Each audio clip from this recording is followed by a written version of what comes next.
Hi everyone, in this video you'll learn what are PHP constants and how they are used.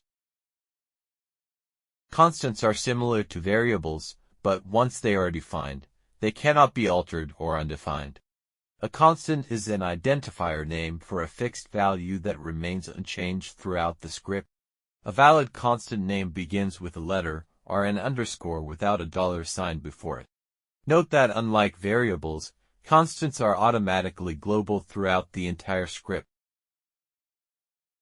Define a PHP constant. To define a constant, use the define function. This is the syntax of the define function. These are the parameters. Name indicates the name of the constant. Value represents the value assigned to the constant. Case insensitive determines whether the constant name is treated as case insensitive. The default setting is false.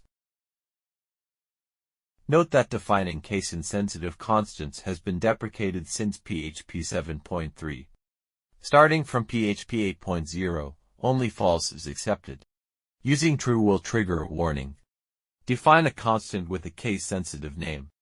In this example, we have used the define function to create a constant named hello in uppercase with the value welcome. We can print the constant value using an echo statement like this, as you can see in this output. PHP const keyword. A constant can also be declared using the const keyword. Here we are using the const keyword to define a constant fruit. Const cannot be used within block scopes such as functions or if statements.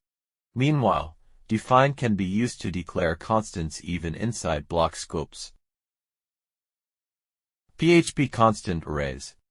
Starting with PHP 7, you can create an array constant using the define function. In this example, we have used the define function to declare a constant array, and then we are printing this constant array element using echo, as you can see in this output. Constants are global. Constants are globally accessible and can be used throughout the entire script. This example shows how a constant can be accessed within a function, even when it is defined outside the function. Here we are calling this function, which will output the constant value, as you can see in this output. This was all about PHP constants. Please check the video description for more information. Also, don't forget to subscribe to our YouTube channel for more tutorial videos.